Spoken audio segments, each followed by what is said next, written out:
Hello everyone, welcome back to the channel. So guys, आज की इस वीडियो में हम समझने वाले हैं करेंसी एप्रिसिएशन के बारे में और करेंसी एप्रिसिएशन का क्या इम्पैक्ट हमारा होगा इंपोर्ट और एक्सपोर्ट पर। इंपोर्ट और एक्सपोर्ट का बेसिक मीनिंग आई होप कि सबको क्लियर है। करेंसी डिप्रिसिएशन का मीनिंग हमने लास्ट वीडियो में डिस्कस किया था। सो करेंसी डिप्रिसिएशन और उसका इम्पैक्ट एक्सपोर्ट इंपोर्ट पर ऑलरेडी हम प्रीवियस वीडियो में डिस्कस कर चुके हैं। आपने वो वीडियो ना देखी हो तो उस वीडियो का लिंक नीचे डिस्क्रिप्शन में अवेलेबल है, आप वहाँ पर चेकआउट कर सकते हैं। ओके, सो गाइज, पेपर 2 जो हमारा कॉमर्स मैनेजमेंट से रिलेटेड है, हम टेस्ट सीरीज़ लॉन्च कर रहे हैं और टेस्ट सीरीज़ बिल्कुल फ्री ऑफ कॉस्ट है सब स्टूडेंट्स के लिए। आप ज्वाइन कर सकते हो ये टेस्ट सीरीज़ हमारे इस टेलीग्राम चैनल पर ज्वाइन करके। और टेलीग्राम आप अगर यूज़ नहीं करते हैं तो आप हमें व्हाट्सएप भी कर सकते हैं, ये हमारा व्हाट्सएप नंबर है। सो हमारी ब्रॉडकास्ट लिस्ट में ऐड ऑन होने के लिए कि जब भी हमारी वीडियो अपलोड होगी आपको व्हाट्सएप नोटिफिकेशन मिल जाएगा।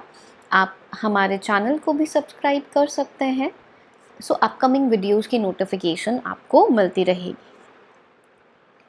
सो गाइज, लास्ट वीडियो में करेंसी डिप्रिसिएशन हमने जिस तरीके से समझा था, सेम पैटर्न हम यूज़ करेंगे करेंसी एप्रिसिएशन को समझने के लिए।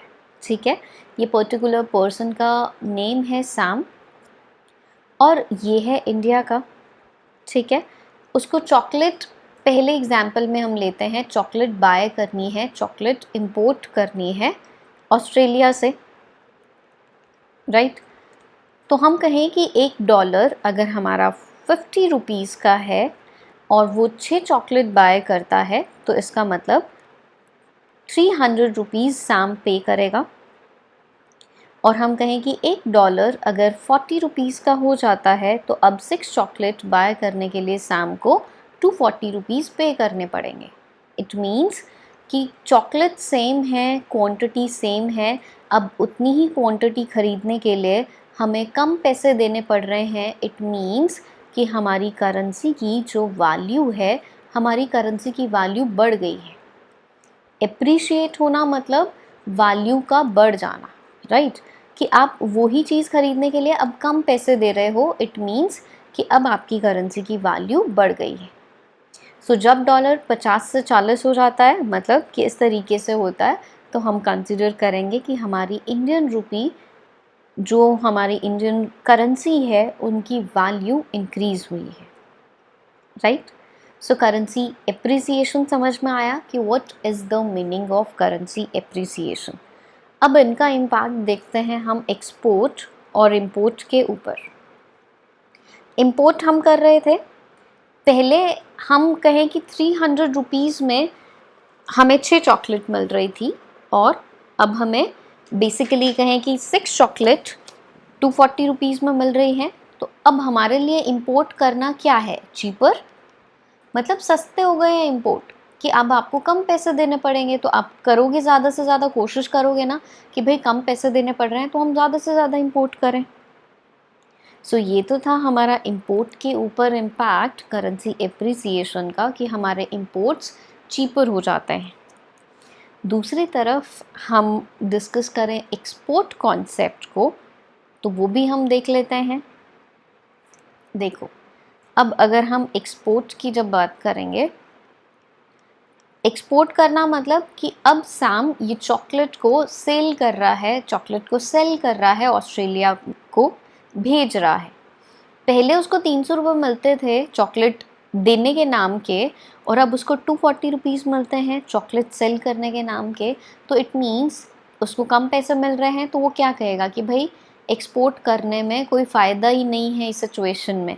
रीज़न इज़ कि हमें पहले के कंपैरिजन में कम पैसे मिलते हैं अगर हम चॉकलेट को सेल करेंगे तो एक्सपोर्ट यहाँ पर हमारे लिए एक्सपेंसिव है, और हम कहें कि इंपोर्ट करना हमारे लिए चीपर होता है जब हम बात करते हैं करेंसी एप्रिसिएशन की। सो ये फंडा हमारा ये सिंपल एग्जाम्पल के थ्रू हमने समझा, यही अब यहाँ पर टेक्निकल डेफिनेशन गिवन है। एन एप्रिसिएशन मीन्स करेंसी की वैल्यू बढ़ जाना, कि जब हमारी करेंसी की वैल्यू इंक्रीज हो जाती है as against the foreign currency.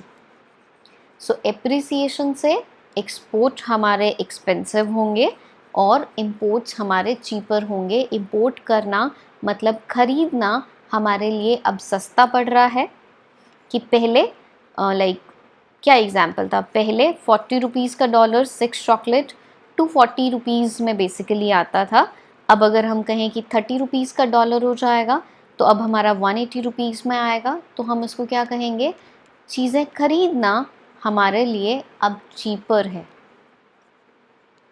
और यही चीज़ अगर हम सेल करेंगे तो बेसिकली कि भाई अब सेल आप कर रहे हो तो आपको कम पैसे मिलेंगे, तो आपके लिए एक्सपेंसिव है। सो गाइज ये था सिंपल सा टॉपिक, करेंसी एप्रिसिएशन क्या होती है और करेंसी एप्रिसिएशन का इम्पैक्ट क्या होता है। आई होप कि आप लोगों को क्लियर है। आपके जो भी डाउट्स हैं आप हमें कमेंट सेक्शन में कमेंट करके बता सकते हैं, और एक्सचेंज रेट से रिलेटेड आपको हर टॉपिक की वीडियो इसी तरीके से छोटी छोटी वीडियोस आपको मिलेंगी। और आपका topic exchange rate risk and hedging techniques completely इस प्लेलिस्ट में, इस सीरीज़ में हम कवर करेंगे फॉर श्योर। सो गाइज़ आप अपना फीडबैक हमें ज़रूर दीजिए, कमेंट करके हमें बताइए कि आपको ये वीडियो हमारी कैसी लगी। आपको भी इसी तरीके से किसी भी टर्म में कन्फ्यूजन है, डाउट है, तो आप हमसे पूछ सकते हैं कमेंट करके। हम अपकमिंग वीडियोस में आपका टॉपिक क्लियर करेंगे। एंड गाइस आप हमारा टेलीग्राम चैनल ज्वाइन कर लीजिए। आपको किसी भी टाइप की हेल्प की रिक्वायरमेंट है कॉमर्स प्रिपरेशन से रिलेटेड, तो आप हमें व्हाट्सएप भी कर सकते हो इस नंबर पर। आप हमारा टेलीग्राम चैनल ज्वाइन करके वहाँ पर हम टेस्ट सीरीज़ लॉन्च करने वाले हैं अपकमिंग एग्ज़ाम के लिए। आप वो टेस्ट सीरीज़ भी प्रैक्टिस कर सकते हैं और साथ में ही आप हमें अपना फीडबैक भी प्रोवाइड कर सकते हैं। सो गाइज़ मेक श्योर कि चैनल आप सब्सक्राइब कर लें। बहुत सारी वीडियोस आने वाली हैं कॉमर्स से रिलेटेड, मैनेजमेंट से रिलेटेड, जो आपके लिए हेल्पफुल रहेंगी। So thank you so much everyone for watching this video.